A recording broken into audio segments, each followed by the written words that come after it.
So now, forgot to do again. So when you roll, again, just for the recording purposes, we are introducing probability theory. We're talking about rolling a coin, and now we're talking about rolling the dice. And then when you roll 2 dice, and it's a little bit different now. When you're rolling the 2 dice and you say, what is the probability of rolling a 7? So now you have to roll 2 dice. Now there's 2 ways to roll it, right?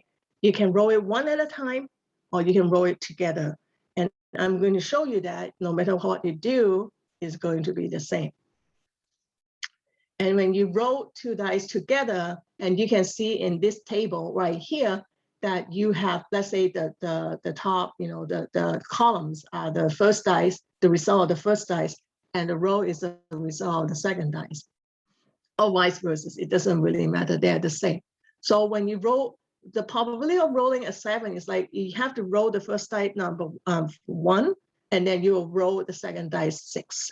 And if you roll the first dice 2, or the combination of the two dice has to be 2 and 5, 3 and 4, and so on. So now if you can see that 7, that is totally 36 possible outcome when you roll 2 dice, right? It could be 1, 1, 1, 2, 1, 3, 1, 4, 1, 5, 1, 6, or 2, 2, 2, 2, 1, 2, 2, 3, 2, 4, 2, 5, 2, 6, and so on.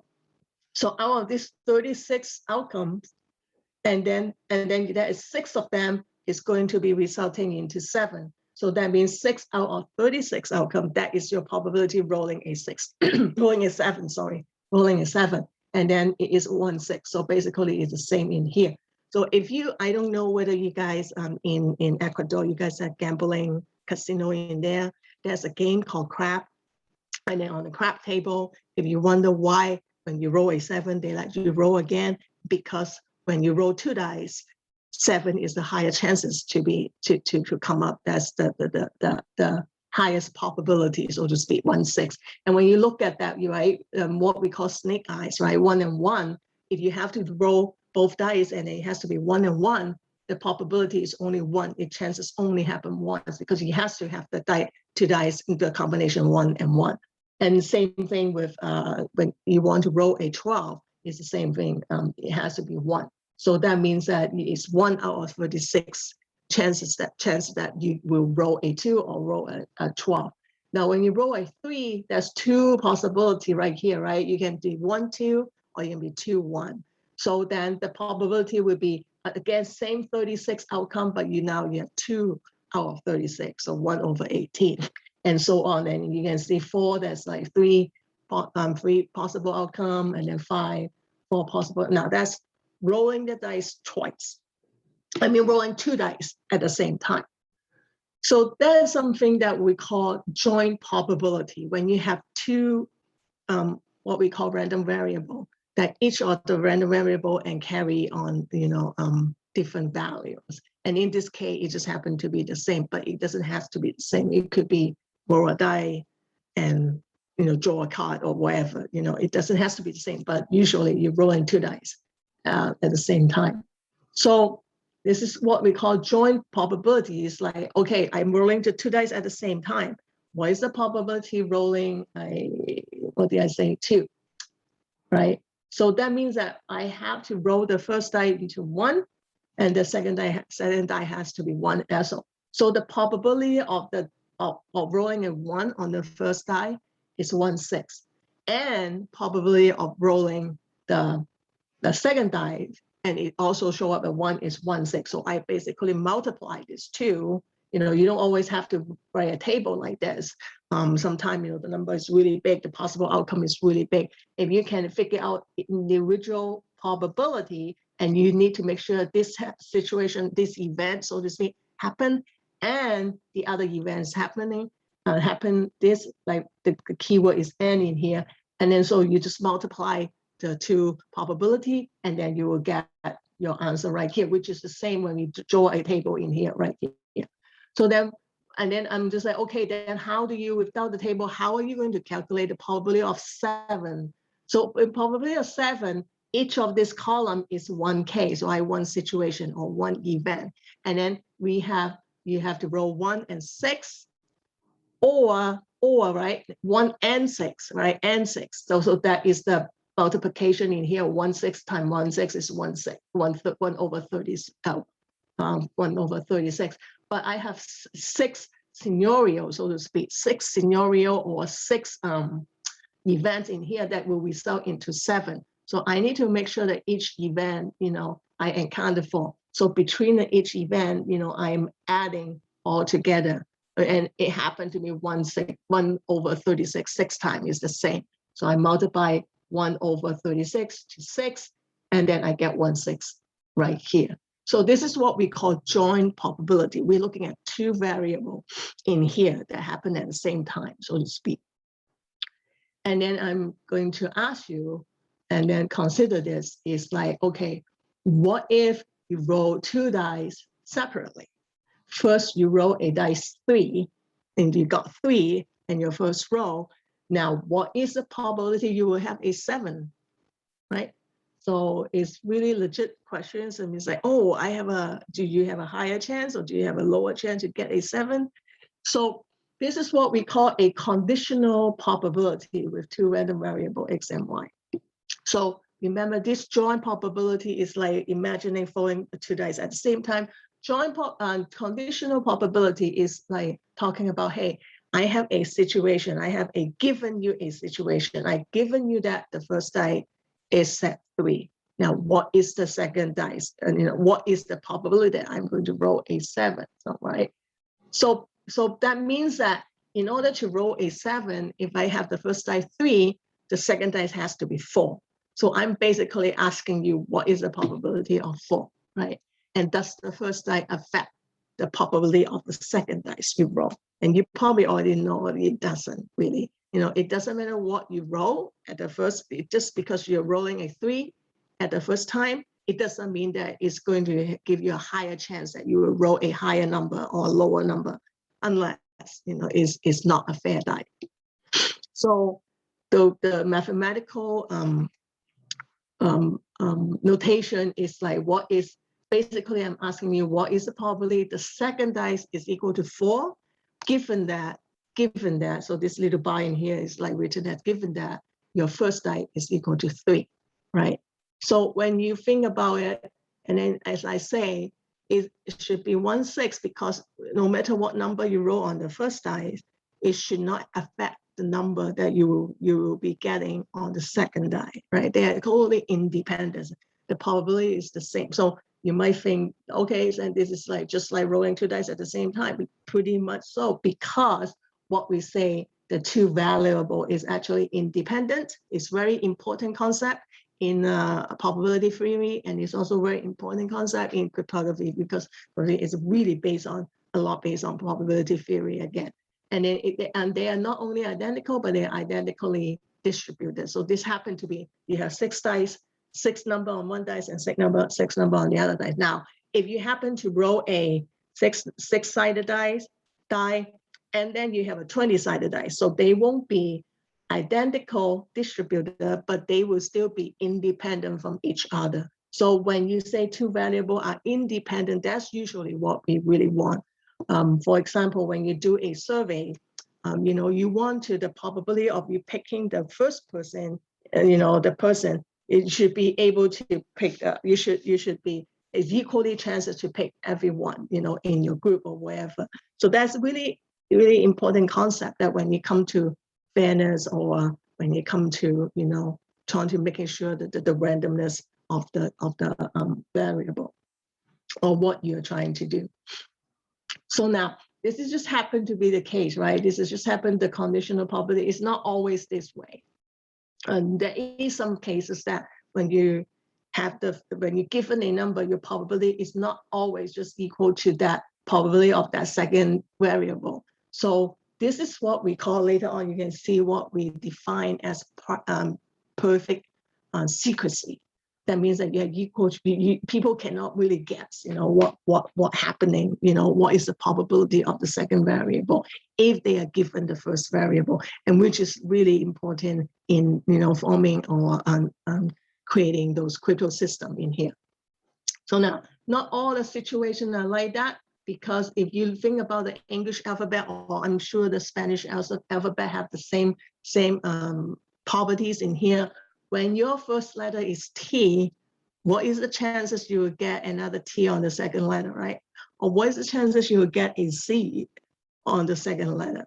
So that's go back to the frequency analysis, and that's why sometimes you just like coded your language, whatever way, you cannot really get away from the frequency, from the association with the two letters. So it happened to be, if you have a T, if you're beginning with a T, most likely, you have a very high probability that the second letter is H, because it's depending on the first letter. So the probability of the second letter is really depending on your first letter, then that does not have that independence or independence there. So if we will say X is a random variable, indicating the first letter, and Y is the second letters, and then they will not be independent. X and Y will not be independent in here.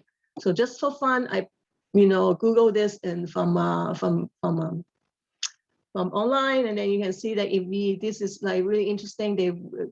What they call relative frequency now. Relative frequency of two character sequence X and Y.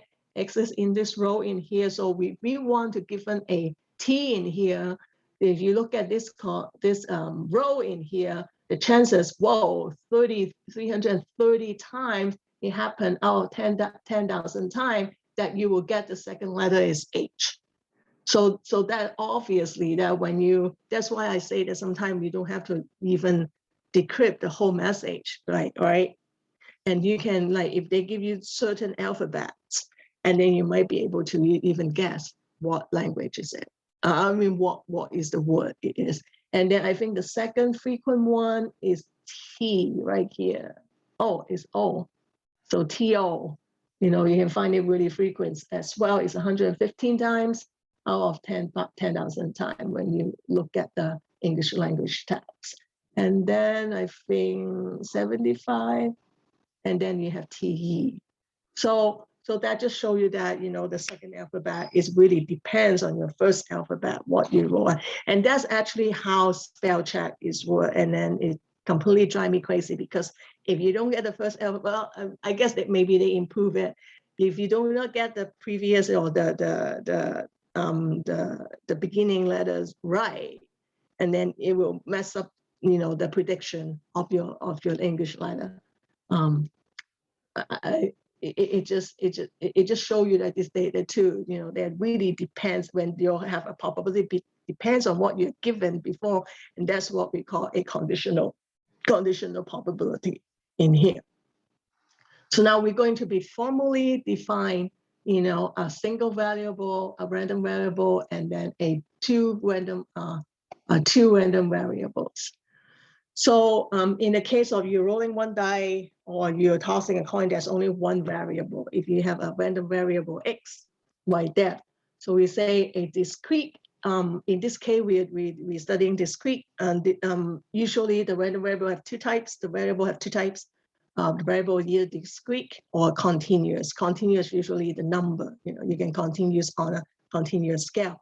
Discrete is basically like, okay, I roll the die 1, 2, 3, 4, 5, 6. It's discrete. It has no relationship between them, even their number. So the discrete quantum variable, say X, it consists of a finite set X and the probability distribution undefined on X, on this random variable. And this random variable, as I say, is very important to understand that all the possible outcome and your probability of all these individual outcomes, and you add it up together, and that's basically what it say. X can take on any number, and then sometimes, and X could be equal to 1 to 6, X could be equal to 1 to 26, X or 0 to 26, or 0 to actually 25 is marked 26. Or it can take out 1 to 1,000, whatever number that you can take in here, but it has to be a finite set, right? It's a finite set. It can be an infinite number in this set. And then for all X equal to X, and then if you sum up their probability, individual probability, it should be equal to 1. So one of the most famous one, and you guys, as you guys are student, I don't know whether you guys heard about the bell curve. Sometimes your professor is say, oh, I'm going to grade you on the bell curve. The bell curve is called a Gaussian distribution, actually. And then it's a not very good looking equation in here, but it can, what if you do, what we usually do is the area under the curve. Now that's calculus coming in, right?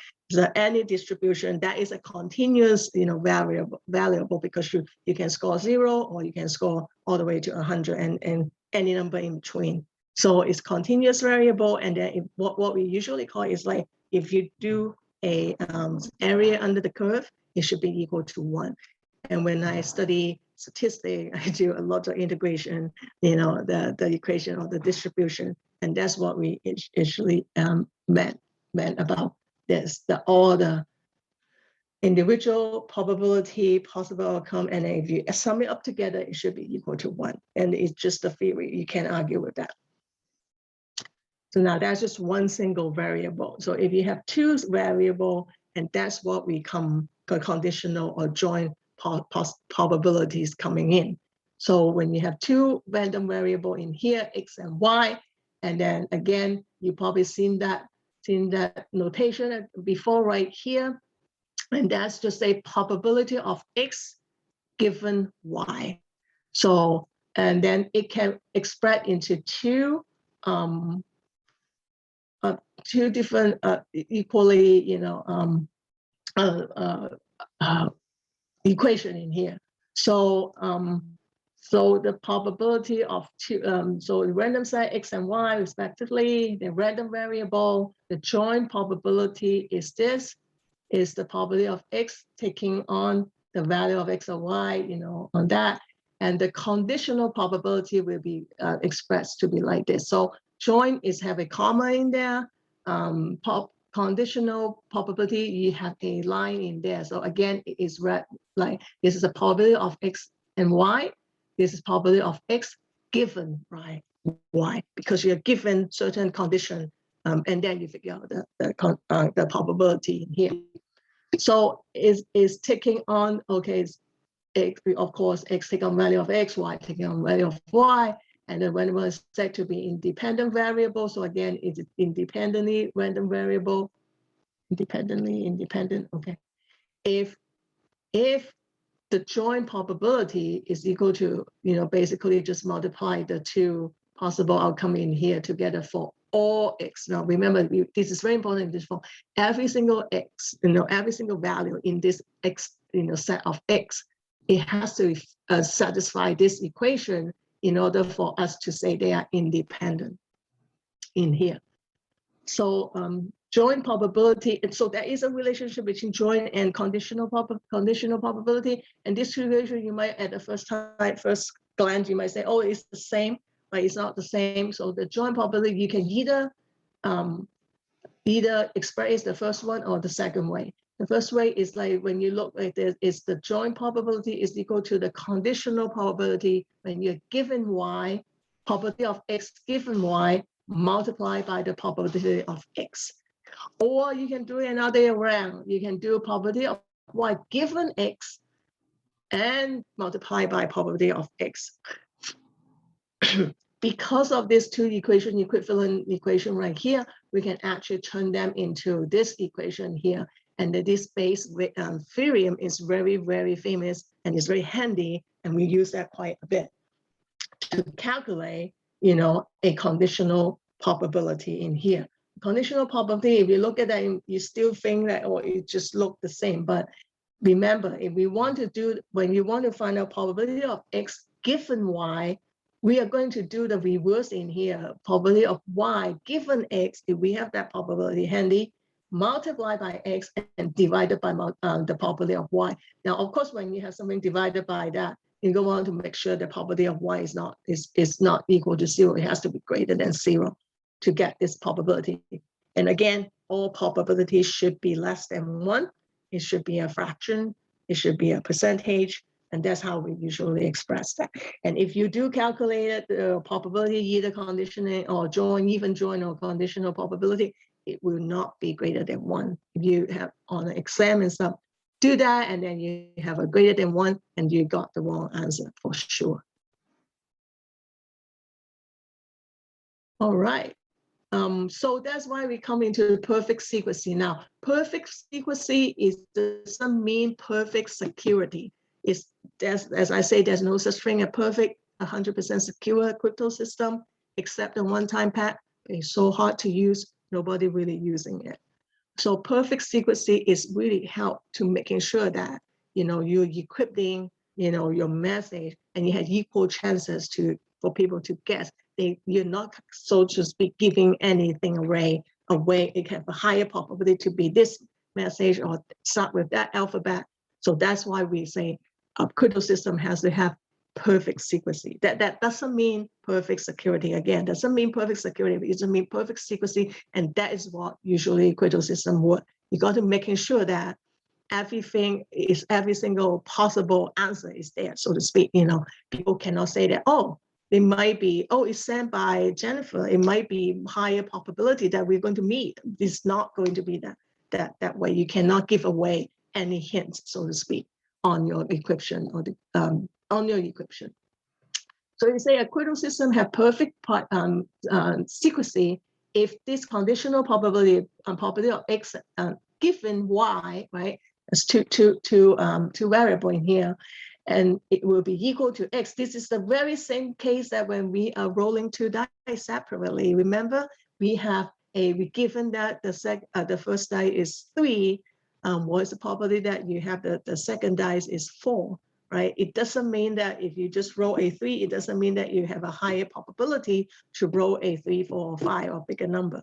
So that's what a perfect secrecy is like now. But that is not only that it satisfies this equation, but you have to be for all X. So that means that for every single variable in X, like we're calling about probability of X, right? And every single variable of Y, you have to, in order to have this perfect secrecy, you got to making sure that you calculate every single value, and then it satisfies this equation, and we will have perfect secrecy in here.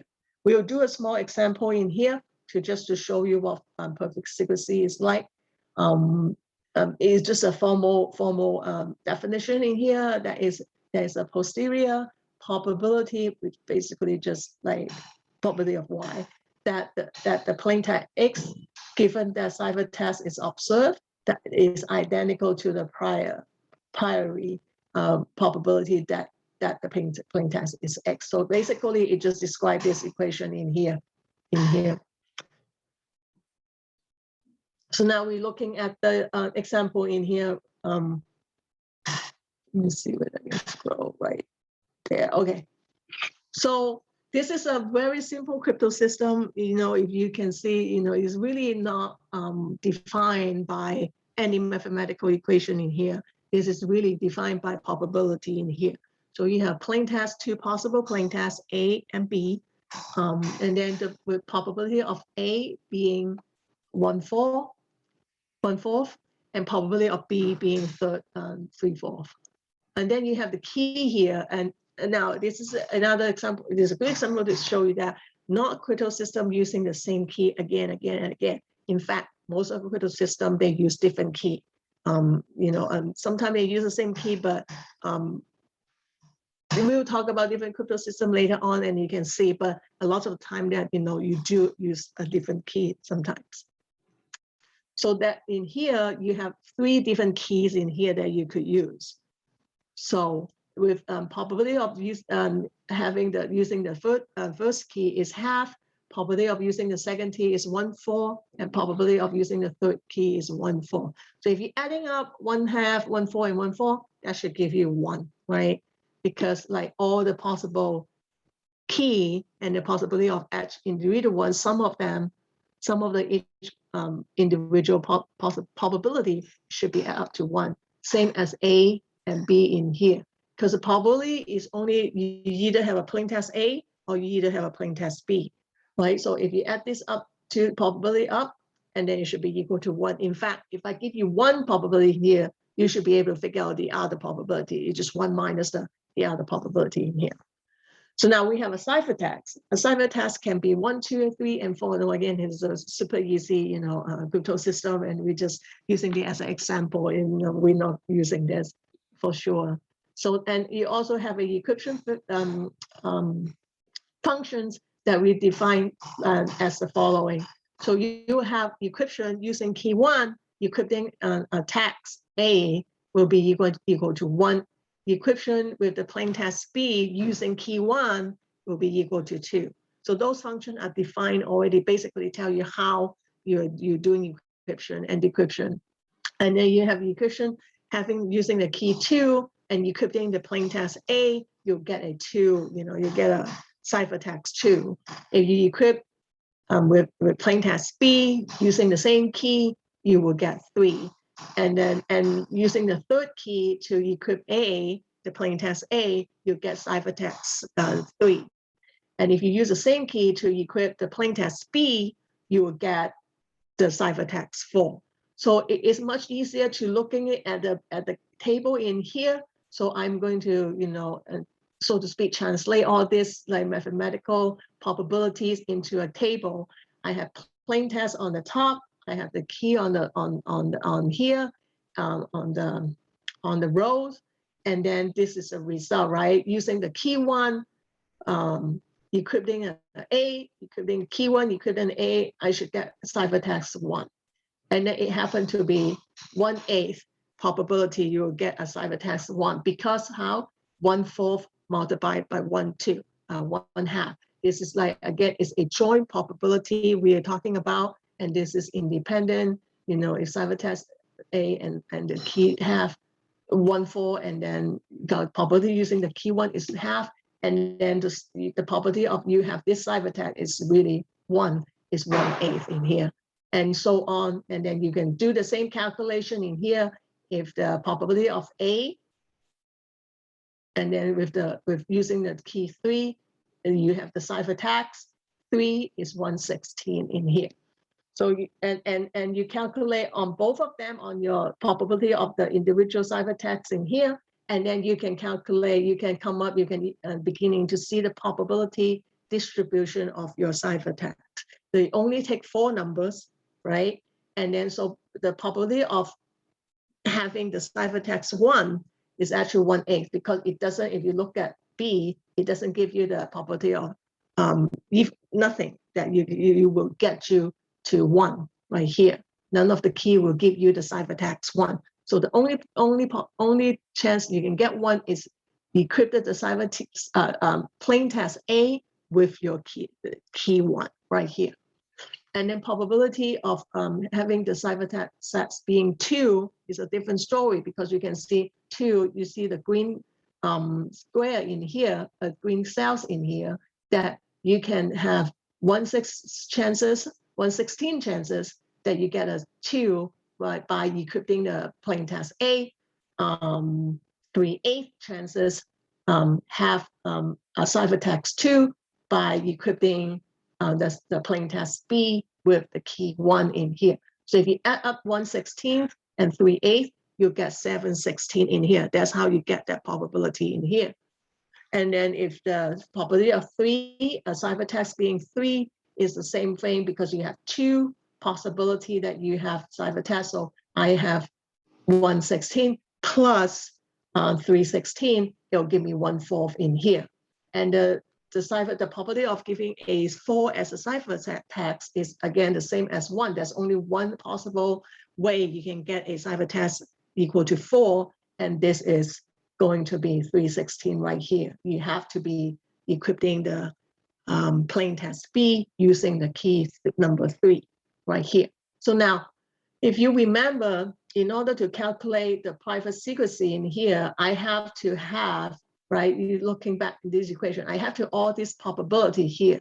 And right here, right, that's why I'm calculating all this probability in here. So in this case, keep that things in mind. We do sometimes, this might be a little bit harder one. This is kind of like, the flip. And I would say, in order to say probability of X given Y, I have to know the probability of Y given X. So sometimes, this is like really the base theorem. Sometimes we have used to calculate the reward, so to speak. Not really the right word. I don't know the right word. I lost the right word. But usually we would say the flip, right? The different the other conditional probability in here. So, and then now we have all this probability calculate all up, and then now we calculate what is the probability given of y. Did I say y? What is y? Okay. I failed to mention that y is actually the key right here. Wait, y is the ciphertext. That's right. So x is usually the plain text, y is usually the ciphertext. So I say, what is the probability of the ciphertext? I know the ciphertext is going to be 1, but given that the plain text is A or the plain text is B, so we have to calculate every single one of them in here in order to do our calculation and to see whether this crypto system have the perfect secrecy in here. So it happened to be, in order to get the plain text, the probability of y given x, given the plain text, is actually just equal to the probability of the key, because it depends on, and which key you use, and you get that probability.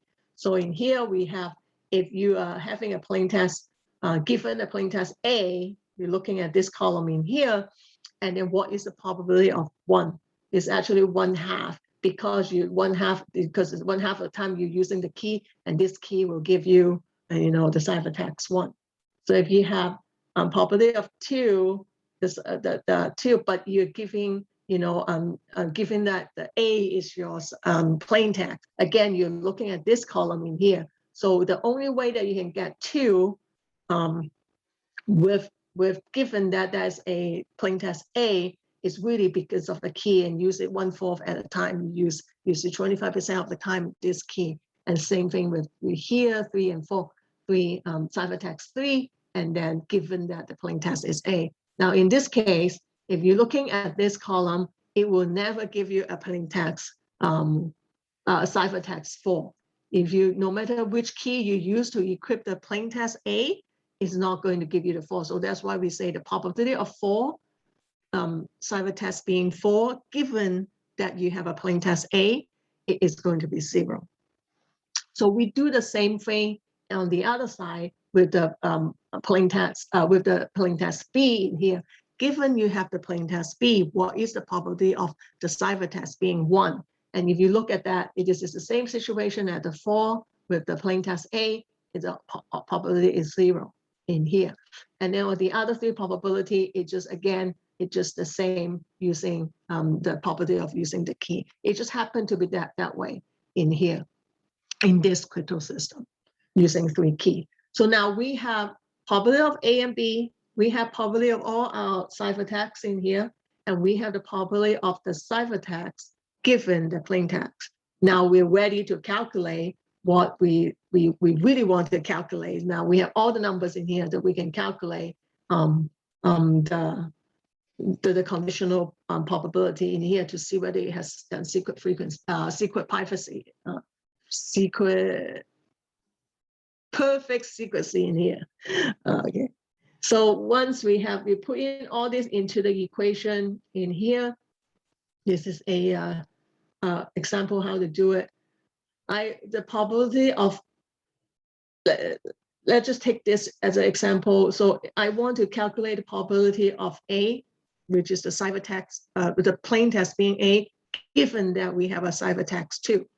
So we basically, well, first of all, we again kind of switch it, doing it to switch the probability of having a ciphertext 2, given that plain text is 2. So we were easy to go look at this. This is actually 1/4 in here. We put 1/4 in there, and then we multiply the probability of A, and then divided the probability of 2. So you put the probability of A, again, is 1/4, probability of 2. We calculated that, is 7/16 right here. And then you give you the answer 1/7. And then you do the same thing 4 times. And again, 4 is just 0. So 0, no matter what, it's going to be 0 in here. And same thing with the ciphertext 1 given the probability of plain text being B, given that ciphertext is equal to 1 is also 0 in here. So once we calculate all this probability here, what did we say about perfect secrecy? That it doesn't matter what is given, the probability of X given Y, it should be equal to the probability X itself, right? So now we're going to look at this in here. Does this probability of A, given that ciphertext is 1 equal to the probability of A, is 1/4, right? Probability of A is 1/4, but in here we have 1 in here, so we say that's not the same. But remember, we have to calculate every single. Well, if you have 1 is not, then you pretty much that this system does not have perfect secrecy in here. But if you have it, let's say if you calculate this one first, and indeed it is equal to the probability of A, then you say, okay, we need to calculate all the other value in here. All the other value out here is see whether it is really also equal to the probability of A. And if you look at that, 1 does not equal to 1/4, 1/7 doesn't equal to 1/4, 0 doesn't equal to 1/4. They're not getting the probability of A in here. And when you're in here, when you look into the B, the plain text B, and that doesn't even, no matter how given the ciphertext, they're giving you a different probability each time, and it does not equal to probability of B, except when you have a ciphertext 3 in here. So now that is what we say. So then this system does not have perfect secrecy in here. People can easily to guess because it depends on what you're given, right? In here, if you're given the ciphertext 1, and you say, okay, for sure that this is going to be, plain text A in here, the probability is equal to 1. So when you have that association between that two variable, that means that it's not a good crypto system. We will never use a crypto system like that because people can be easily to guess or imply some information by given certain information in here. And the key is really, remember, this is only like 4, right? I mean, if you have like 20, 30, 2000, that is a lot to calculate. But that is how when you do going to construct a crypto system, that's how you're going to construct it. You need to make sure that the conditioning probability, they have no relationship, and it's actually, X given Y is equal to the same probability as Y. So again, just really simple exercise for you guys to think about it, and I will send you the notes after the lecture, and you can just think about it, and I will have the answer for you as well. So now we get through all the probabilities theory in here. I'm going to introduce crypto system in here. So before we go on there, is there any questions I can answer? We don't have any question on the chat room, but if someone wants to ask, can raise the hand. If no, going once, going twice. If no, we can continue. Okay, just continue, Jennifer. Okay, so as you see, you do need, this conditioning probability is not like, your first lecture in probability theory, so you do need a lot of mathematics, a lot of, and sometimes probability theory is taught in the statistics department. So you basically, have a different branch of mathematics that you need to know in order to understand crypto systems. So again, just showing you the math behind it, and it's really, pretty extensive knowledge that you need to know. A lot of different mathematics actually you need to know in order to get. And some people don't really study statistics, but that kind of makes sense to them, and they kind of like, they don't have the depth of it to understand. It's okay, as long as you kind of understand that, hey, we don't want to get anybody hints to guess, what the code for, and that's why we would say, the perfect secrecy is really important for a crypto system in here. So now we are talking introduce like, okay, we talk about crypto system a lot, what is actually crypto system, and we see that really simple crypto system with 2 plain texts and 4 ciphertexts, and then with 3 keys, that's something that we can calculate by hand, but that is certainly is not what we're using, today, nowadays, the time. So remember, so I want to recall this like Kop-Hopf principle in here. Remember, we talked about that in order to really form a secure crypto system, or like, for secret communication or secure communication, we really assume the adversary know everything except the key. So that's why the key is so important, that we protect the key. Up until 70s, we are using what we call this like private key crypto system, which is a symmetric encryption that we are talking, encryption algorithm that we're talking about, and this is faster. But the downside is like, because Bob and Alex, when they communicate securely, they have to share the key. So how are you going to get the same key value or the same key to your other communication party? And that is a problem in here. So that is going back to, we have to send a secret message, long distance, or I meaning to send a courier, or we need to somehow send it through the computer. We cannot send it in plain text for sure, right? So that is definitely a problem until the 70s, that we have actually public key cryptography or public key encryption that is a asymmetric, algorithm that we are using for decryption and decryption. So private key or symmetric key encryption is that you have to share key, and the encryption and decryption algorithm is basically encrypting one way, and decryption is like doing the calculation backward. So they eventually, the encryption are the same in here. So formally, mathematically, I guess, define the theorem in here is you have 5 tuple.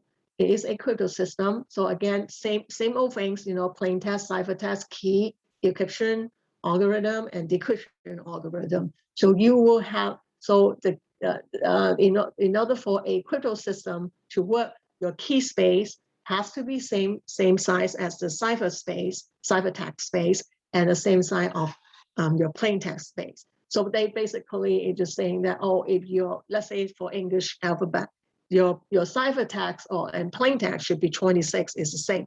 Your decryption, your ciphertext has to be the equal length in the same set of your plain text, right?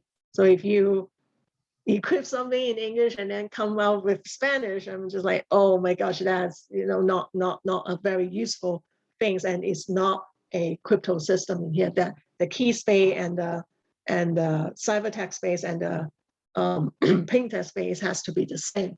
That's what it means. The element, you say, I'm coding 26 alphabet to another 26 alphabet in here. So you can have a different sex. You can have 26 to 35, whatever.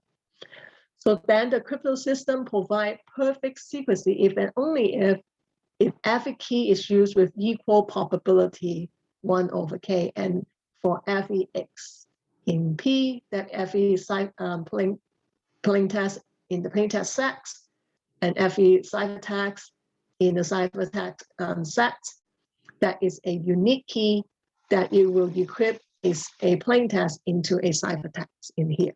So it is important because remember I was talking about that you can use different keys, but the probability of which key you use is also important, right? If you see the example that we just used, half of the chances you use key 1.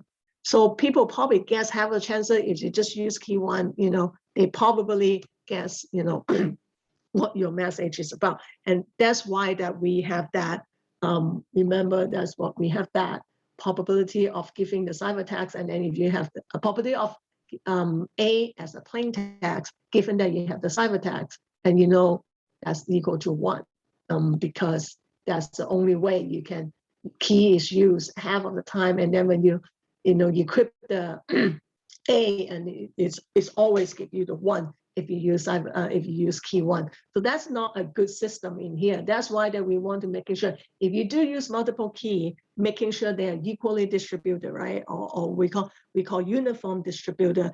You have an equal chances to use every single key in there. You don't have a higher chances to use a certain keys in the encryption or the decryption is that matter.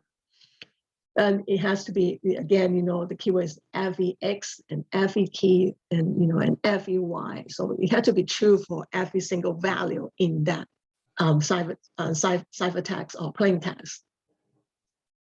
So that's the formal definition of the crypto system in here. And then you have, as I say, the difference between private key and public key. We'll talk about public key here. And the really, we are worried about Eve. And that's the whole reason that we have a crypto system in here, that we try to send a secure message, right? With a shared secret key KA, right? In this case, in here. Alex and Bob try to send a secret message or secure message. I want Bob to know this. And then you will always afraid of the Eve. And sometimes we call it a eavesdropper. And then they were listening to your message. So if you encrypted the message, if you have a good crypto system in here, then, even Eve intercepting your message, he won't know or she won't know what happened, what are you trying to send in there. So that's a public key in encryption or we call symmetric encryption or crypto system in here. So remember, they all have one key and they share between the key. So somehow Alex and Bob have to meet each other before to share that key in order to do this secure communication in here. So if I want to send a secret message to Danny, I have to meet him first and give him that secret key. So that become a problem. That key distribution become a really unsafe. And some really smart, mathematician and computer scientists, and try to figure out how are we going to do that without, this problem in here. And that's why that we have the public key or what we call symmetric key encryption or crypto system in here. That means that I don't need to share key anymore. I do need to share something, but I don't need to share the key. In fact, instead of just one key, I have a pair of key that I'm going to use. I have a private key to decrypt my message, and I have a public key for you guys to encrypt the message for me. So it's used for encryption and decryption. How it is work, we'll give you some couple example, but we'll see how this is a public key work. So again, Alex and Bob try to communicate with each other. You say, I haven't met you before, so I can't share a key. Then we use this crypto system that allow us to share, send secure message without exchanging the key. So that is what happened. So Bob's want to say, hello, Alex, Alex, and he want to send this secret message to Alex. How should he encrypted it? Bob need to send to Alex. And how he encrypted, they're using Alex had published a public key. So the reason it's called public key is like everybody knew, right? So Alex had this public key out there and he said, hey, everybody, if you want to send me a secret message, use my public key. So they use her public key. Remember, not your own public key, but it's someone else that you want to communicate their public keys, and they can encrypt the message that way. So when you encrypt the message, and then Eve is like, what's going on? I don't know what this message about. And then so, and then you will have to, when Alex get the message, and then Alex will use her own private key to decrypt the message to get, hey, hello, Alex. Oh, okay, Bob just wants to say hello. There's nothing secret at all, actually, but that is what happened when you have a pair of keys. So a lot of time that we say public key, we use a pair of keys, a public key and a private key. Now, of course, this public key and private key have some relationship in there. Otherwise, you can't just pick random number to do a encryption and decryption like that. And that's why we actually, yesterday, we introduced Euler theorem. That is actually what we are going to talk about, and revisit that again. And as you can see how it's actually worked in this public key crypto system. So now this private key, of course, when you have a symmetric crypto system or symmetric encryption or algorithm in here, the decryption and decryption is basically the same algorithm in here. So technically it's computationally faster. And then when you have a decryption, like on the public key is usually encrypted one way, and then you have a mathematical function one way, and then when you want to decrypt it, it's like another way, it's another algorithm. So that is usually is a little bit time consuming. If you have a big message, a lot of people do not like to use a public key because it just takes too long of a time. So what it usually happens is actually you will remember the half principle that everybody know about your crypto system, every aspect about your crypto system. The only thing they do not know is your key, right? The key that you need to really, safeguard that. So what it actually happened is a lot of time that we will use a private key system or private key crypto system because it's faster. It can decrypt and decrypt the message faster. But we are using the key that we are going to use public key asymmetric encryption to encrypt the key to send it to you. Remember in here, we need to share the key, right? And that is the problem here because what if someone intercepted the key and they basically, you're giving them the key of the kingdom. They know everything about your crypto system. They know every single secret message that you send, right? So in order to making sure that the key really, really secure, sometimes what they do is like combining these two systems. We will use the private key crypto system because it's faster, but we will have to encrypt the key using asymmetric, algorithm. So that will be harder for people to get your key. It's still not 100% secure, right? So, but that is some kind of combination that we could use to making sure that we can process our message faster. And it's no clean cut, you use one system or the other. Sometimes we use a mixture of the system. And we haven't even talked about digital signature. We didn't even talk about authentication and all this stuff too. And that add up on it, and then it become a whole, what they call a PKI, public key infrastructure that we're going, to really taking care of your secret communication. Or prove your identity that way, authenticating you. So that's the difference between public key and private key. Up till, as I say, about in the 70s, we just invented this public key. It's so relatively recent. And during the old time, we always use this private key, and it's still in use right now.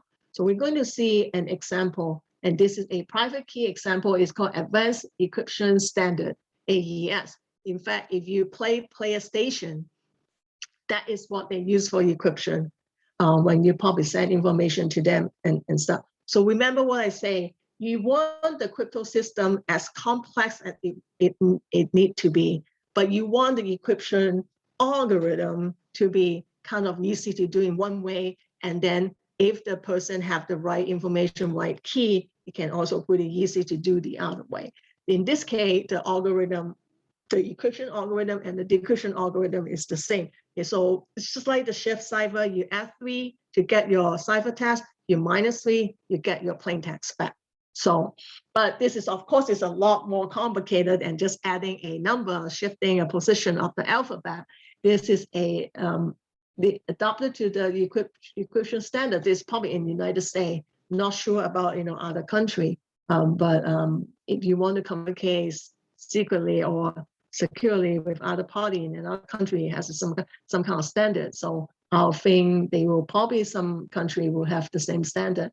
But as far as in the United States, we adopted that as a standard in 2001. So this is like crypto systems only 20 years old, right? It's really, really young actually.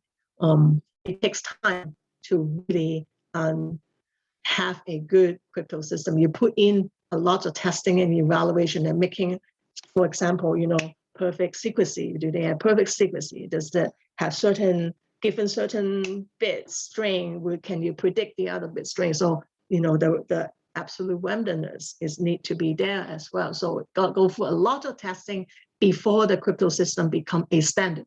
So AES widely used, Station, they use that as well. it has a block length. That means they have a block cipher. That's another cipher. It's called string cipher as well. But this is a block cipher, and then it can process 122 bit at a time. So you're basically splitting up your message into different 128 length, and then you process it that way. You have a message longer than that. And then you have 3 different key lengths. So you could have a 128-bit key, or you have a 192-bit key, or 256-bit key. And of course, the bigger the key, the more secure you are. So usually you use 256-bit as a key, and depends on the key size, key length or key size that you use, and then it has different rounds. So that is the complexity coming in. Not only I'm going through this encryption, or going through 1 round, I'm going to go through 10 rounds if I use 128-bit key, and I'm going to use 12 rounds if I go for 92-bit key, and I'm going to have 14 rounds if I use a 256-bit key in here. So AES is a symmetric key crypto system in here. So here is the complexity, and here is at a very high level. What it done is that you have a plaintext, you have an initial state, wherever the plaintext is, and in that state, and then you will perform a several operation. You will have a add round key. Each round you should have a key, and each round you add a different key. So you add round key, and then you basically just XOR the binary strings, and then on the round XOR the round key with the state right here. So you're adding the 2 together, and then for each round, this is the number of key, right? I say, okay, number of rounds. For each round, basically, what do you perform? You need to have a sub-byte on the state. That means using the substitution boxes. This is the big things, and we will be talking about this. It's very interesting and mathematical algebraic structure behind the substitution box. And then you will also do not only you do a substitution, you also do a permutation for the shifting the rows. And also you need to perform a mixed column. So you're not only shifting the row, but you're also mixing the column. So again, it's adding the complexity into the system. And then the last round is like add round key until each round have its own key to add on that. So, and then you do basically repeat it again and again for whatever round that you have in here. And the last round, you do the substitution again, you do a permutation again, at your last round key, and then you will have the ciphertext Y to the final state of the system in here. So it just kind of show, this is what the complexity is coming from, substituting, and then permutation, and then you add you not only one but twice. You switch different rows and then mix different columns in here. And I'll show you how they actually switch and make columns in here. But first, we want to talk about in here that I think last time someone was talking about, is this a field? Yes, this is actually the equation boxes that in here, they are actually done, it's called Randolph substitution box. And then this box it can be defined algebraically with a finite field. This is actually a Galois field, 2 to the 8. So 128. 2 to the 8 is 128. And then if you look at that, is a binary. They are all in binary and taking up in the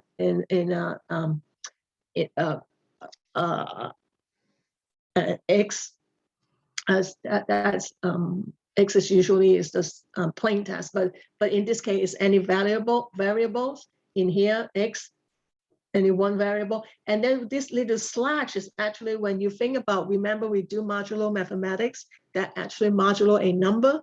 This is actually, you can modulo a equation as well. So again, the mathematics behind it is really pretty high level. Usually you learn it in a upper level mathematics class, usually learn it in abstract algebra, and this is actually a field.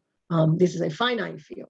Basically just have limited elements in the field. So later on we can define, I will show you what a field is, like how do you mathematically actually define it. So again, and you see the math behind it, you got probability theory, you have to understand, and now you have to understand, group and ring theory. Actually, it is a ring too. So you need to understand the abstract algebra behind it. And usually in United States, we call it a pure math. Usually people are going into the pure math to teach. Or to, I don't know, not to, people usually don't see pure math, application, but for me, pure math is actually very applicable in cryptography. And in fact, you have to have really good at abstract algebra, group and ring theories, and that kind of things in order to be a good cryptographer in here. You're not using, calculus and stuff. You're not using it that much. It's completely different branch of mathematics in here that in order to really truly understand or be a cryptographer in here. So this complex looking structure in here is algebraically defined. That's why to make this S box is very strong. And again, remember the principle here, everybody know everything except the key, right? So here you are, these boxes, this substitution box is actually popularly known. This is what the box is. Everybody know about it. There's no secret about it. And that's what makes this crypto system is so strong, and because it has this algebraic structure and because it's complex enough. And it basically, these substitution boxes, we're talking about the sub-byte, operation in here, the first thing to do. And then this is like, basically you're turning a 8-string, 8-bit into 8 bits into 8 bits, but they are representing by hexadecimal. So if you guys know how to convert a normal, math become a hexadecimal. Hexadecimal is a very efficient way to store big number, because you're really pretty much going down. This is an 8-bit number, but you're representing with two 4 strings, information in here. So 0 is 0 all the way up to 9 hexadecimal is the same. When you go to 10, you will have A, which is represent 11. Which represent 10, and then you have 11, which is like in hexadecimal is B, and then 12 is hexadecimal is C. Hexadecimal has 16 bits, so that's why it's 0 to 15. When you get 15, your hexadecimal is F. So it is interesting because hexadecimal kind of reducing, your number. So when I'm getting so old and I'm afraid to tell people my real age, at one point, I'm actually converting my age into hexadecimal, which is a lesser number. And then people say, oh yeah, I'm 25, or I'm 2A, or whatever, And then that's just a fun fact that you can kind of like play around. I'm not lying. You just don't know which, am I using hexadecimal, or am I using, I'm using the real number in here. Yeah, and so as long as your translation doesn't hit A, B, C, D, and E, and then you might fit at one point I was 25, but I'm actually much older than 25. But and then using that, and it's just for fun, and you can learn how to do it. It's really easy to do that. So this substitution boxes, again, you inputting 8 bits and outputting 8 bits. So, and then it's represented by hexadecimal, as you can see, 17, 44, 97. It doesn't mean 97 as a number. It doesn't mean 44 as a number. It means the hexadecimal number in here. So now in case, say we have a input hexadecimal number 53, 53, right? And then from this substitution box, we can get the output as ED, which is 27, So how we using this is like, because it's a hexadecimal already. So the first number, we are looking at the row in here, 5 right here. And then the second number, we're looking at the column in here, and what they intercept, and that is my substitution. So if I have my input value 53, my output value will be E and D, ED. So how you do it, and of course, computer is all binary. We're talking about, so we turn that 53 into binary representation. It pretty much basically, you just kind of cut it in half. 5, binary representation of 5 is actually 0101 as 5. And binary representation of 3 is actually 0011. So right there. So the binary representation of 50, again, it's not 53, it's hexadecimal 53. So then you will have 0101 0011. So then you will look at 5 is actually 0101. It's right here. You know, you look at the row, and then the last 4 is the column in here. So this is actually, if you look at this equation in here, the good way to think about it is, again, this is 8-bit, right? 8-bit. So this is 8-bit. So this is actually is like 8 to the power of 8 right here. 8 to the power of 7, 8, x to the power of the 8, 7, 4, 3, and so on. That actually, that's how you actually represent it algebraically here. In here, I'm not going to go into it because it's very complicated math, and you probably need whole semester, and even after the whole semester, you might not even you really have a good grasp on the algebra in here. But the key is really to use this table. You have to have that hexadecimal, or whether you have a binary number, you got the binary turned into hexadecimal. Use this table to get the substitution in here. And then you will have output 27, and then you can translate it back into hexadecimal or binary, and the binary of E is like 1, which is 14, 1110, and then D is 1101. So if you're not familiar with how this 5 is represented by the binary number, it's very easy. You basically, it is like 2 is binary, is 2 base 2, right? So it's the first, you're counting it backward from the right-hand side. This number is 2 to the power of 0. That means it's 1. If you have a 1 here, that means you have 1. And this is 2 to the power of 2, 2 to the power of 1, that means it's 2. But this is 0, so you still only have 1 in here, right? So there's no 2 in here. This is 2 to the power of 2, which means 4. So now I add the 4 on my 1. Now I got 5, and that's how we got 5. 5, and translate that into the binary number. In here, same thing. If you want to count from here, it's 2 to the power of 3. That's 8, but it's a 0, so I don't have 8. This is 2 to the power of 2, which is 4, but it's a 0 here. I don't have 4. And this is 2 to the power of 1, which is 2. I have 2 because there's a 1 in here. And then here is 2 to the power of 0, which is 1. I add 1, and I have 3. And that's how you represent 5 and 3 in here. And this is the same thing, you know, is E is 14, it's just a little bit harder. But remember, it is 4-bit adding together. You have to be getting no more than 15 digit, 15, the number 15. So then, you know, that's how we do it. And then because the computer is all processing binary number, so there's quite a bit of translation in there, but it's all done by the computer program in here. So that is how you do substitution boxer. Again, this substitution have a very strong algebraic structure in a finite field. And then and then that's the first step you do is substitution. And this box is publicly known. So the only thing that people don't know is really the key in here.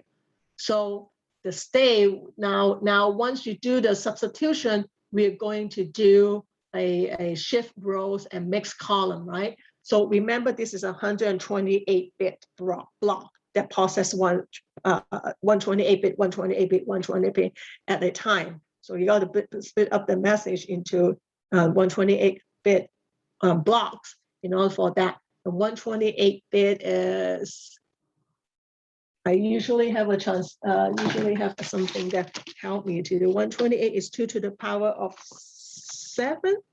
Is that right? Okay. So then you arrange 128-bit into 4x4, 4 rows and 4 columns in here.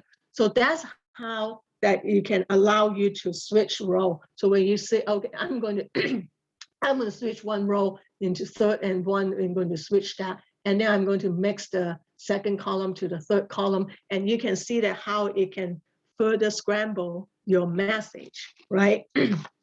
So that's how that you do. First, you do substitution, and then you do switch row and mix column. And then each round, you have a round key, and then you add to it. And then you do it like, I don't know, what did I say, 10 times, 15 times, 14 times? If you use 250-bit key, and then you do it so many rounds, And so definitely at the complexity in here, definitely people, even they break one round, they might not, there's so many rounds there that they might not break it all the way to to get the original message in here.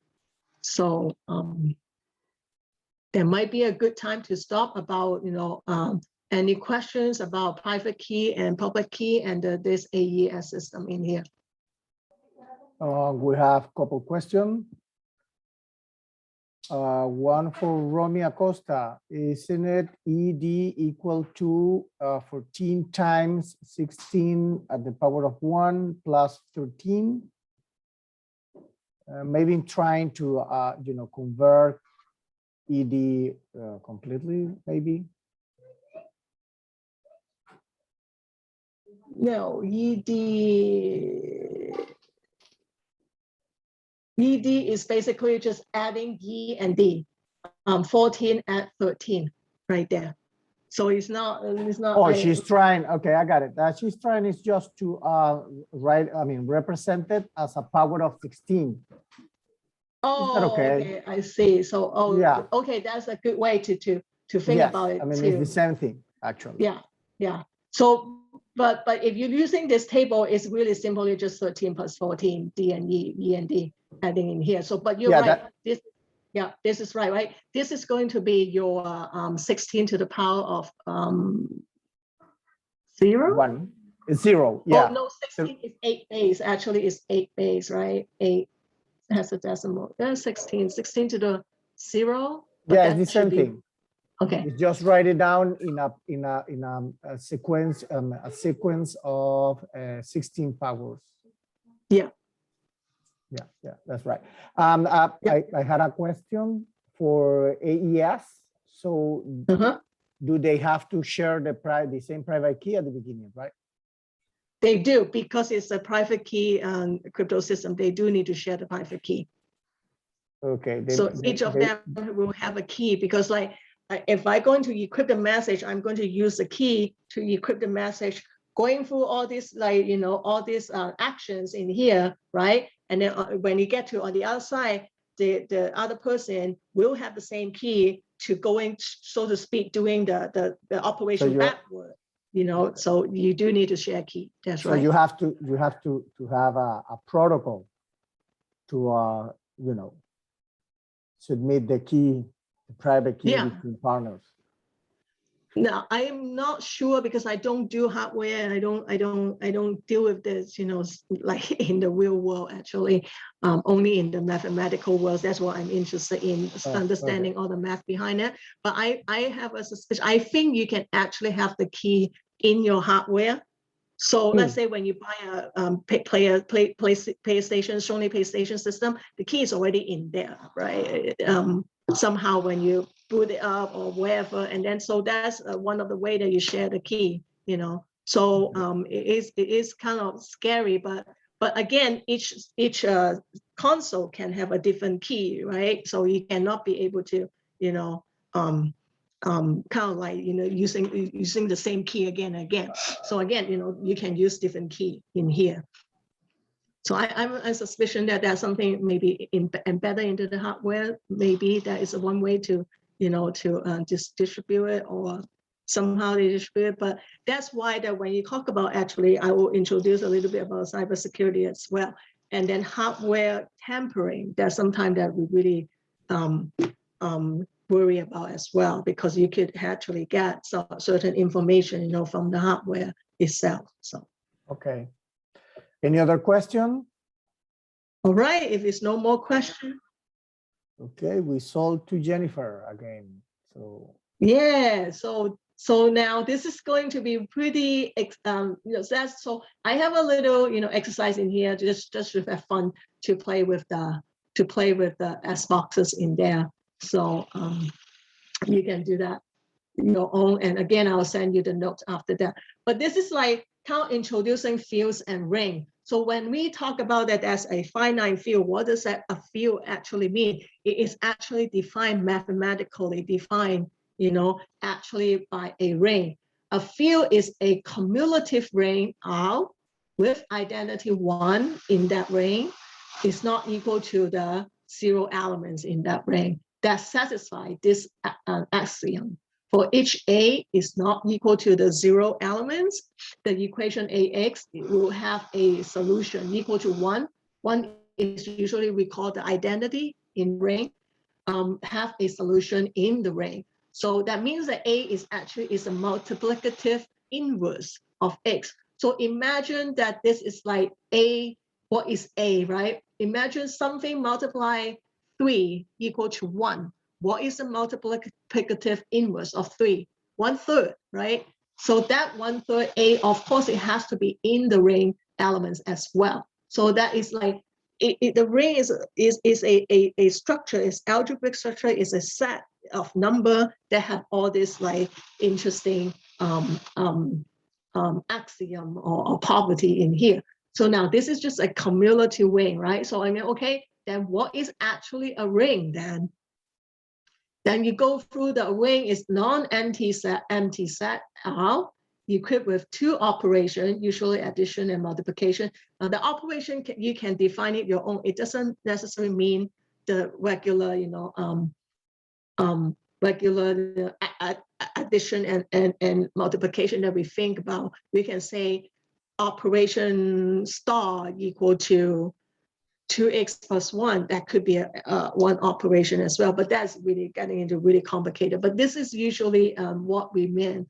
The ring is a non-empty set, and it has 2 operations, and it has to satisfy all these 8 axioms.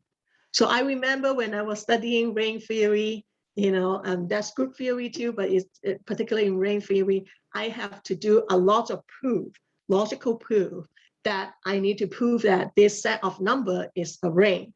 And then, so it not only is a ring, once I prove that this set of number is a ring, satisfy all these axioms, and then the cumulative ring have a number 9 additional axiom that we need to satisfy in order for this set of number to be a cumulative ring. If it's not a cumulative ring, it is not a field. A field has to be satisfied an additional condition right here as well, right? So you can see that there's a lot of things that we need to really satisfy. So now we're going through one by one and see what does that mean. So first of all, it's a non-empty set of number. So let me see, example of a ring is an integer. So you can think about a set of integer. It's it's a ring. It actually is a cumulative ring as well. So think about yourself integer 1, 2, 3, 4, 5 until wherever. It doesn't have to be finite. That can be infinite. So that can be an infinite set of numbers, such as the set of integer in here. But when we talk about AES, that is a finite field. That means that it have finite elements in there, right? So that's only different, finite field. And then a field, a ring can be, as long as it's not empty, the number of elements can be humongous. So that means, first of all, we need to have closure. That means that if I have an element in the ring, 2 elements in the ring, if I add them together, again, there's a addition operations in here, and that result, or that number, that addition result has to be also in the ring. So when you think about the set of integer 1, 2, 3, 4, 5, 6, and 1,000, and so on, 1 plus 2 is going to be equal to 3, and 3 is still in, right? So we're not talking about fraction in here. So everything that you add is still in the ring.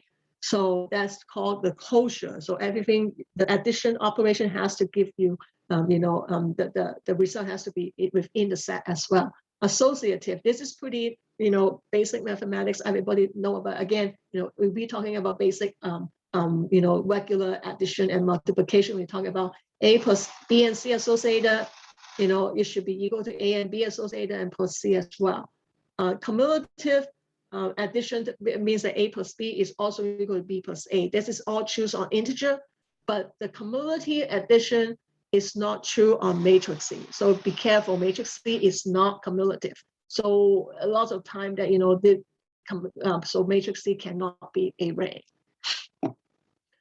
And they have additive identity. This is the one that we were talking about right here, the additive identity, or 0 elements in here, and the 0 elements in here. So they will have a 0 in the in the ring, in the set of numbers, so to speak, and then A plus the zero elements is equal to A, and is equal to the 0 elements plus A as well. This is just cumulative, right? But it has to be true for every single A in the ring. That means that every single element in the ring, in the set, has to fulfill this axiom, fulfill this condition in here. So, and then for 5, so for A is in the ring, the equation A plus X equal to 0 has a solution. So basically, so when you think about integer, that negative is also integer as well. So if you have X is equal to 5, I can have a is negative 5 easily. Just a kind of, I call it mirror image, just the negative number, the same number, and then you will get you to the 0 elements in here. You have to satisfy that in order to be a ring. And then number 6 axiom is basically it's the same here, but instead of addition, we're going to do multiplication. That means that I have A in the ring and B, the element B in the ring, and then we multiply them together, it should be still in the ring. So again, with the set of integer, 1 times 2 is equal to 2. 2 is still belong to the set in the ring. And the associative multiplication is the same thing. And the distribution law, instead of the cumulative addition, you have the associated multiplication in here. And then, and then you have the distribution, distributive law in here. You know, the distributive has to be the same, whichever you associate with. And so if you can prove that your set of number have satisfied all these X axiom, and then is also satisfied the axiom number 9, have the cumulative multiplication. That means A times B equal to P times A for all A and B in the elements in that group, in that ring. Then you will have yourself a cumulative ring in here. So again, in here, the example is like you have the set of integer, and you have the set of a set of Cn. This is like C is just a set of integer, infinite number of elements. Cn is just a finite number of elements, and same in the integer set. What is not a ring is a odd integer. So if I say put all the odd integer into a ring as a set, you all know that 2 odd number add together is a even number. But the even number is not going to be in the set because the set only consists of odd numbers. So that's why that they have no closure on addition, and we don't even need to test all of this. And we already know that if you're not satisfied with one, it's not going to be a ring. A field, right? A field is have like, after you satisfy all these 9 axioms, a field has to have that multiplicative inverse, you know, in the set as well. So what is a field? A real number is a field. A set of real number, a set of complex number is a field because it has a multiplicative inverse. Now, why the all set of integer is not a field? Because they don't have a multiplicative inverse. What is multiplied by 3 equal to 1? So it's equal to your identity. It has to have a fraction. It has to have a 1 to the 1/3 multiplied by 3 and get your identity version. But the fraction is not in the set of the integer, right? Integer does not include the fraction. So that's why a real number, including all kind of number in there, infinite amount of number, or the decimal point numbers in there. That's why that it will for sure will give you a multiplicative inverse of your elements in, and then that is also, and it will get you the identity elements in the set, and the identity element is usually 1 in here. And the set of complex number, of course, it can also have a multiplicative inverse, so that's why it is also a field in here. So now you understand a little bit about field and rings, and we are going to go talk about RSA.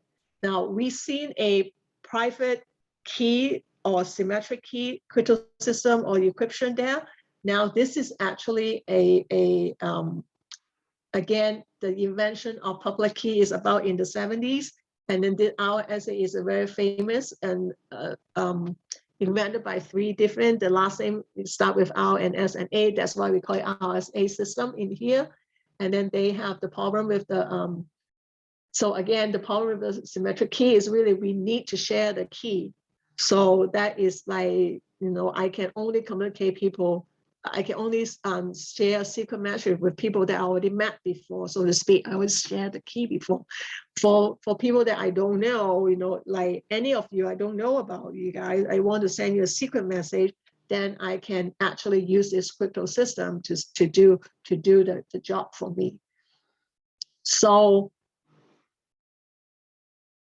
that it requires no key exchange, but you do need to require some knowledge of the system to share that, So basically, this is really cool. So when you hear people like why people bother to looking for the biggest prime number, and that is the reason why, because this crypto system is actually used 2 prime number multiplied together. It's very ingenious design, actually.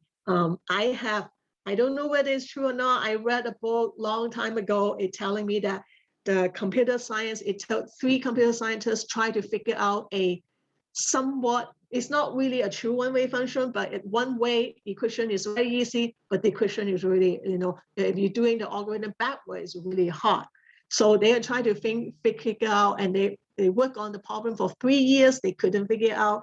And then they hire a mathematician, half of the day, he figured out what to do by multiplying 2 prime number. If you know the 2 prime number together, okay, great, right? It's very easy. They are only, they're relatively prime to each other. The only factor they have is the 2 prime numbers. So it's very easy to do the multiplication one way, to do the decryption, but the decryption is really hard, because when you have the product of a 2 primes, you have to try every single one, you have to test it and see which factor is, and it's only factor one way. So that's why it make it really hard, and that's why they make this crypto system is good. So it is come back, the Euler theorem is coming back in here, and then you say, okay, let n be a 2 prime number, usually big primes number, and that's why people look for big primes. They want to use this here. And then we will let the plain text and the cipher text, and again is Zn. Zn is like really defined at a finite set of integer, right? And define the key space is NPQAB. So I remember last time people asking, where's the AB coming from? That is necessary to use for necessary to have to use this crypto system. The way that you choose A and B is actually need to be A and B has to be congruent to 1 in order and mark one congruence to 1, mark the Euler phi functions here, and then so you can have you can decrypt the text easier, actually. So for K, the key is like you have a decryption, you have the key, you do the decryption on the plain text, and then it should be equal to, your decryption should be equal to, you basically raising the rate plain text with the exponent B, mark N. N is the product of 2 prime in here. So then that is how you do the decryption in here, the decryption algorithm. The decryption algorithm is going to be different, because you're going to raise your ciphertext into a different component in here, and then you also mark N in here. So you might think that, oh, it's the same. No, it's not the same, right? If you have to raise a certain component in here, if you do it backward, if you want to get back, you will have to do the, what do you call it? Do the N square root, so to speak, to get back. That's the goal, doing the using the same algorithm and doing it kind of like backward to get back the plain text. But in here, I'm actually using another exponent A, and then raising my ciphertext into that exponent, and same thing, mark N.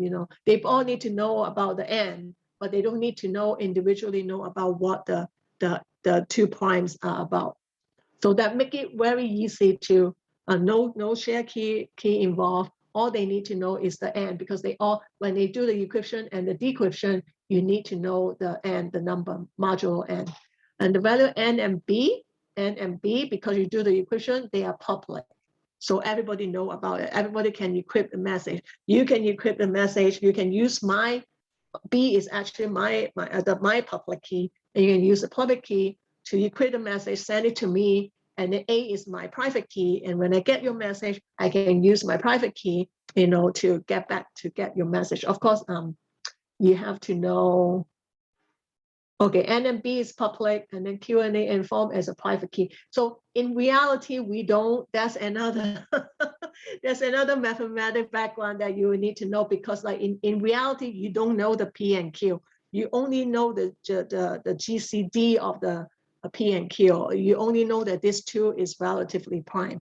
So it's called Chinese remainder theorem. Anybody interested in it, or anybody have taken that mathematics, you can easily understand that. So although that definitions say that this form the private key, in reality P and Q is not really known to either parties. And then P and Q, it should be at least a 512-bit primes, and N is usually 1,224-bit modulos in here. So of course, the bigger the prime, the harder to figure out what 2' is all about, right?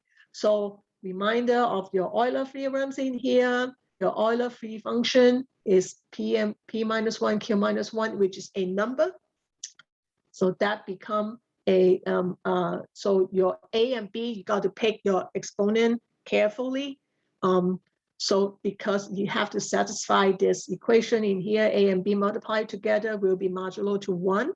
And then it will be equivalent to 1 modulo phi, the number that you get from the Euler phi functions in here. So again, A and B, if they are equivalent to 1 modulo the Euler phi functions number in here, it will be some integer t, multiply that number plus 1 will be equal to AB, right?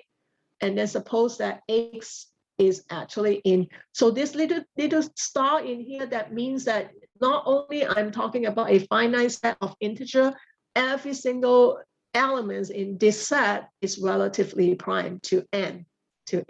So if I pick, I don't know, 5, relatively prime to 5 is a prime itself, so you should have 4 number that is relatively prime to 5.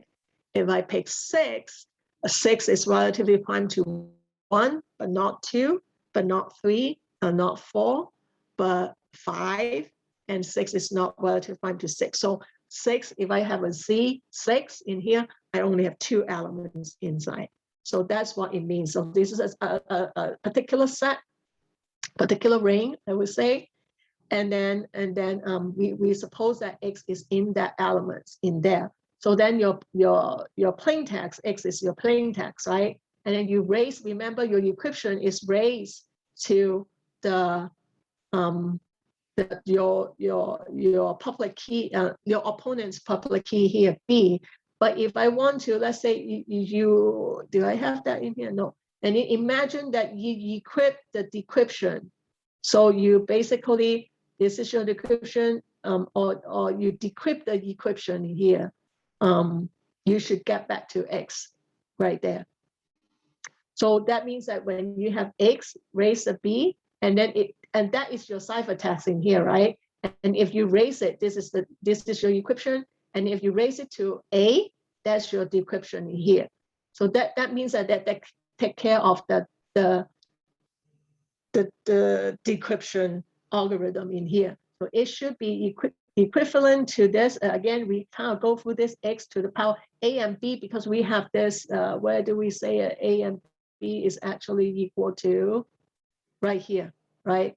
Actually, you go to 2, multiply by the Euler phi function number and plus 1. And you can put that in the exponent in here, still modulo n in here, and then you will do some tricks, normal mathematics tricks in here. You separated the t and the phi, Euler phi function number in here, and then the x is basically just x to the power of x. And then because of this Euler function in here, you have x to the power of the Euler function in here is congruence to 1. to the power of t, and 1 to whatever power is 1. And that's why that when you have decrypting the ciphertext in here, you get back the plain text in here. And that, oh, that's just a little space problem. And then that's why that you will have to, you use this Euler theorem is the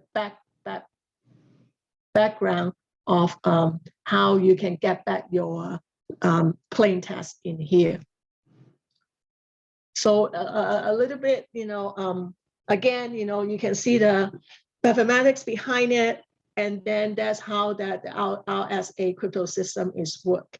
So it will get you I think I have enough time to tell you the example in here. So again, in this definition, they say P and Q is known as a private key, but in reality, you don't really know that 2 prime. If you know the 2 prime, you probably, but you only know the product of the 2 prime.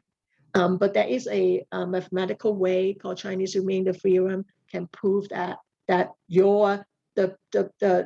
number that you choose A and B has to be relatively prime as well in the set. So in order for this Euler theorem work, so that's why that in order to choose your A and B, you got to know. You don't necessarily have to know about the P and Q, but you have to know they are relatively prime to the N right there. So that's how the RSA system works. You can kind of take an example in here. So you have, suppose Bob is choosing P and Q. Well, we say that just to, just for teaching purposes, but again, in reality, we really don't know what P and Q is. Just for now, let's just say that Bob choosing this. Choosing this is basically that we say that, okay, the product is a huge number, right? And then Bob can verify that. So that's why I say in reality, you really don't know P and Q is, but they can only know the GCD of the Euler theorem, the relatively prime, the number of the relative prime with the N, and then your B is relatively prime as well. So in order for the Euler theorem work. So if you have P and Q is 101 and 113, they're both prime for sure.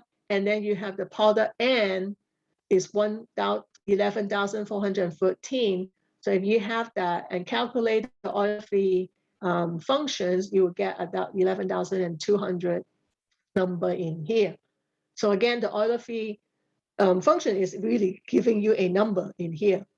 So then, since the Euler theorem, since the 11,200 have this prime factorization in here, 2, 5, and 7 is the prime factor in here. So an integer b can be used as equation exponent if and only if b is not divisible by 2, 5, and 7.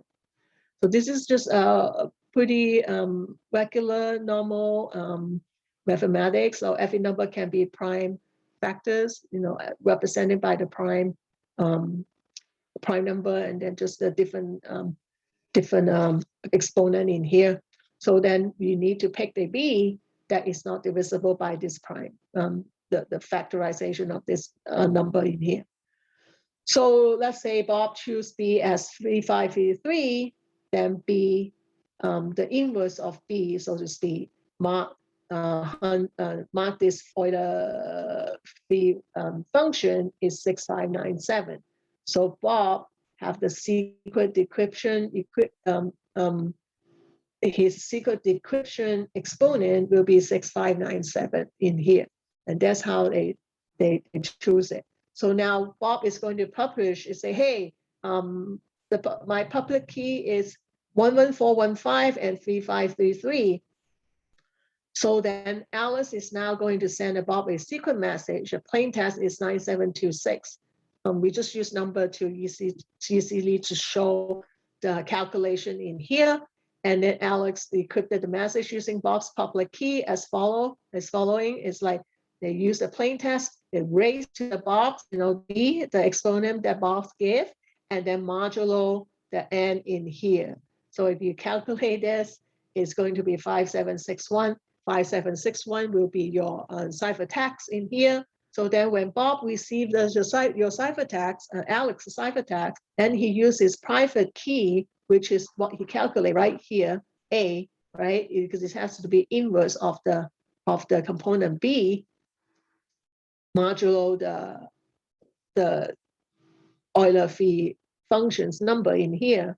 So then it's easily to go back to using the ciphertext, raise it to this, raise it to his private key in here, modulo the same number, and it will get back to your plain text in here.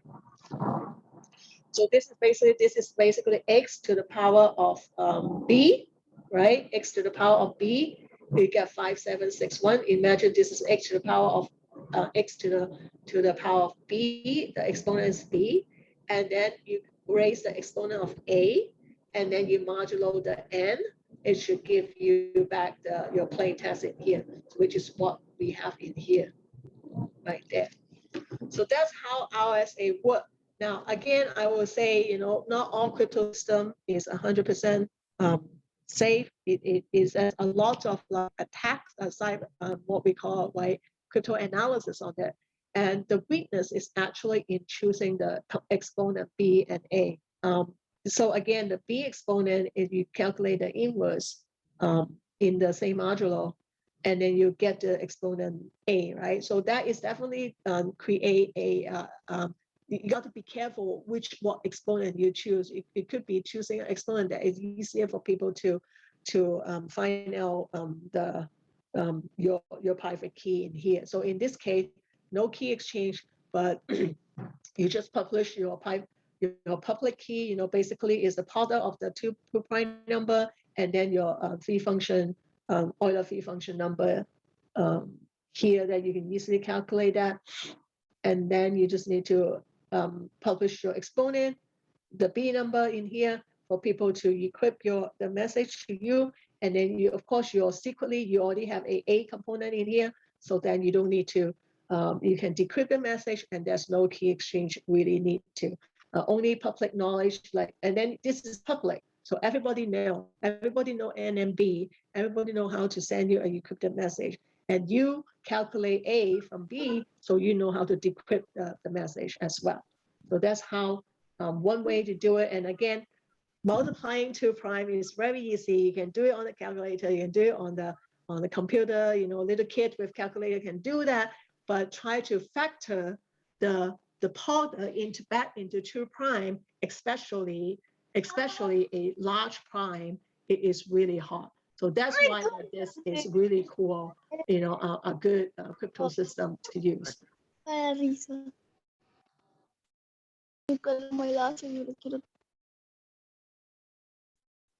So I hear some kids, I guess they also want to learn about crypto as well, right?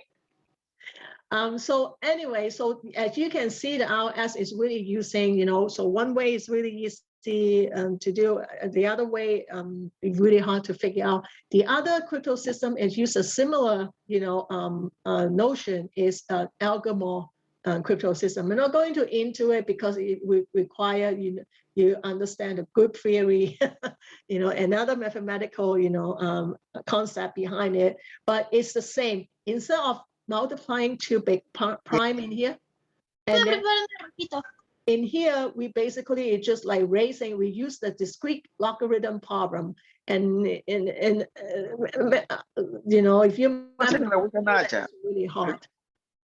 It's really hard when you raise, A, right? You raise your plain text or whatever number into the exponent, and you get the result beta. But if you want to go backward and try to figure out what is that exponent is a really hard way to do it. So that is like an equivalent problem with the multiplying the 2 prime, and it's the same kind of like mathematical problem.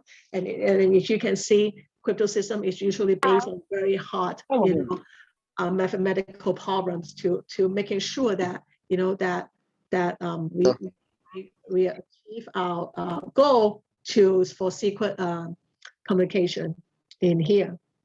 So that's what I will talk about. You can kind of like Google and then read about algorithm, but it's the same notion as RSA, but it's just a different mathematical problem that they use in here. So to conclude that, as you see, the all-free crypto system is computationally secure. Again, it's computationally secure. Even you have the private, even you have the perfect secrecy, that doesn't mean you have perfect security. It just is like unnecessary for a crypto system to have perfect secrecy, and making sure that there's no part of your message will indicate, another part of the message. So, or wherever your ciphertext is indicating, what your plain text should be like.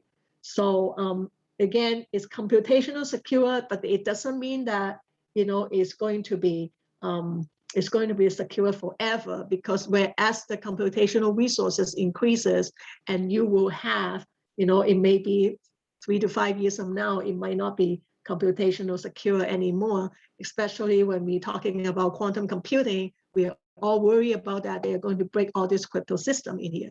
So that's why that we are going to NIST, in our nation, a standard, agency, what do they call it? This National Institute of Standardization and technology, standardized technology, or something like that. And then they are really, very worried about it. And then we have that what we call post-quantum cryptography, and making sure that cryptographic and system like that in the future, it cannot be break by the quantum computer. And we'll talk more about it on the next section on that. And then this will be concluding my section 2, just in time. And it will take some questions before we part. Okay. We have 6 minutes. Yes, we have 6 minutes for questions. Actually, I have in the chat, we have a question from Javier Cabezas. Is there somewhere a database to choose a good pair of relative primes, keys, and Qs?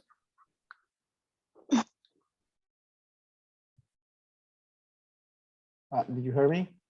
Yeah, I'm also looking at the chat too. So is there somewhere a database to choose a good pair of relatively prime? No.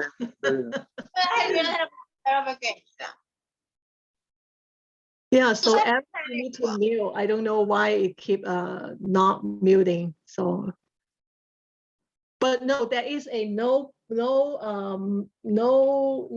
pair, good pair of relatively prime. It basically just any pair of prime. You can do 5 and 7, but of course it's going to be easy to break. So that's why it's easy to factorize. When you have that small number, that's why you try to choose the bigger number, the bigger primes as possible. It's also making sure that you don't are too big that costs computational expensive. So I think it's usually P and Q, it'd be 512-bit primes, and then the N will end up to have 1024-bit modulus.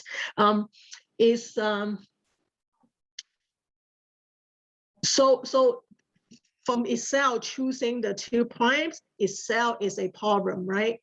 So when you're a mathematician, you probably know about it. It's really hard to prove a number is a prime when you get into so big. And I don't know, you probably can Google what's a bigger prime number right now, but you got to making sure that P and Q, they are relatively prime. They are both prime numbers. So when you get to a really 512-bit primes is really large, and then you just need to make sure that for one thing, that is a prime, because otherwise, people can factorize it, and then your crypto system, will not work.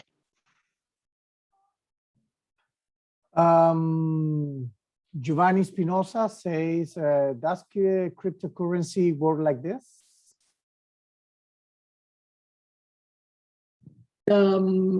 Giovanni, what is the question? Is the last one? Oh, cryptocurrency, no. Cryptocurrency. So I mentioned it before. Cryptocurrency have nothing to do with cryptography, actually. Cryptocurrency is all about hashing. In fact, the cryptocurrency is use a blockchain. We talk about it a little bit more, but that's why I say there's a lot of people, you just put crypto on it, everybody think that is cryptography. And that's why that I make it a point, from the last section, that making sure that cryptography is really trying to encrypt and decrypt message, try to try to making sure that confidentiality of the information is protected. While cryptocurrency is actually your blockchain, they use blockchain technology, it's plain sight. Everybody know how much cryptocurrency you have. All you need to do is like, you need to making sure that, oh, you say you have 2,700 bit of Bitcoin. How do I know that that's actually true? So that's why that the integrity of the message is very important. You need to, they use a lot of, I think some kind of hashing that making sure that everybody agree that, oh yeah, this is what this person have. And at least you have to be 75% of the people in the blockchain is agree upon, then, and they get some incentive, on the big Bitcoin as well. And then they do that. So Bitcoin does not work this way, does not use crypto system. That will probably take too much of a time. Okay, we have another question from Luis Cordova. Is El Gamal also known as elliptic curve cryptography? No, it's different. The elliptic curve is use a different formula, different mathematical equation beside this. So, and it is a pretty, some people started to use it like after I graduated. I really never really learned elliptic curve, but I heard about that. But what happened is like they find out that elliptic curve is not quantum safe, so to speak. So then because of that, people kind of like giving up using that. And in fact, AES system is very strong. Even it's a private key crypto system. It's fast. Remember, private key symmetric crypto system, symmetric encryption is very fast. So it's very, it's very good to use. It's very strong. And I recently saw a crypto analysis paper saying that they are really strong, and even they believe that even with quantum computer is going to have a hard time to break that. So that's definitely something that we need to keep an eye on it. And we'll talk more about the crypto quantum computing and quantum cryptography next section. But just because a lot of people think that, oh, quantum, it has to be magic, it's a magic bullet. It's not true. Quantum computing is very based on physical. You're not carrying the message, you're not carrying the information mathematically or using the signal to send a message. You're actually using the physical photon to send a message. So it has a physical limitation on it. So it's not, I think a lot of people just say, oh, quantum, cool, solve it, break any crypto system. It's actually not true. The fastest, like I believe they said, is a quadruple speed up. So if your crypto system take a lot of them, algorithm, what we call brute force attack.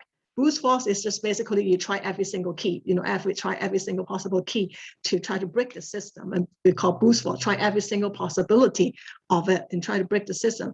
And I think some of them, I don't remember which crypto system is it. It will take 4 years to break it. If you have a, whatever, it depends on the key size, 10, 24 key. And that's why sometimes people are going back to, making the key size bigger and bigger. But the point is, like, if you need to take 4 years to break the a particular crypto system, even using quantum computer, it's still take a year. It's only a quadruple speed up. So it's not like a magic bullet that it can do it immediately. And doing quantum computing is actually really hard. Actually have a lot of physical limitation on it, because you're basically you're based on the physical component, right? Physical property of a photon or, of the waves. So we'll talk more about it next time. And so give you some of the cliffhanger in here, but I do encourage you guys to, just look at it and then take a lot of mathematics classes. If you really want to do, this line of work, you need to take not calculus, but different route, and you can see, and I will probably touch on a little bit about linear algebra as well next time. And in order to do quantum computing, you have to have good knowledge of linear algebra. Okay. We have a last minute question. Is RSA system the best crypto system so far? No. Okay. AES is. No, and yes. I think AES is pretty strong. It's really strong crypto system from what I see. But again, you know, there's other crypto system out there. I don't know it all. But if you compare RSA AES, I will probably use AES. Now again, there's trade-off, right? RSA is a public key crypto system, while AES is a private key crypto system. And as I say before, sometimes we combine it both because the key is the key. So we encrypt the key with RSA, so to speak, you know, public key, asymmetric, because it's harder to break, so to speak. And then you will use the, you know, the symmetric crypto system to process your message. So that I don't think you can say it's like which one is the best, because each of the crypto system have its trade-off in there. And it takes a long time to try to invent a crypto system. I think I was just reading, I don't know whether it's true or not, but it's pretty true, right? Because like those crypto system is around for a long time, but now we're trying to have a new crypto, post-quantum crypto system, and it takes years and years, and you know, to try to making sure that crypto system work the way that we want it to be, and making sure that again have that perfect secrecy, and making sure that they don't have any, so to speak, information leakage. You know, people can predict certain, you know, message by having a certain message in here. But regardless, you know, matter of time, people will break it. So you just have to be prepared. You don't, for example, you don't want to keep the key for years and years. You probably want to change the key in a certain time, or use different kind of key. And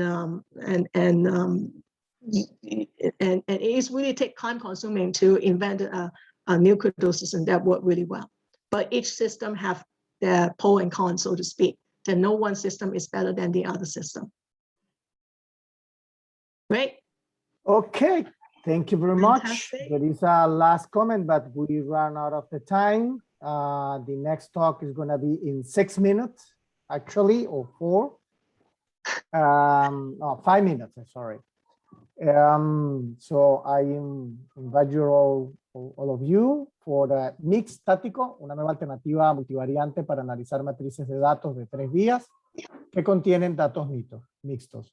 Sorry to switch to Spanish, but no worries. Thank you, everyone. I hope you enjoy it very much, and I'm looking forward for our last section on Friday together. We did enjoy it. Thanks, Jennifer. Great. Thank you so much. Thanks all of you for attending. Bye. Bye-bye.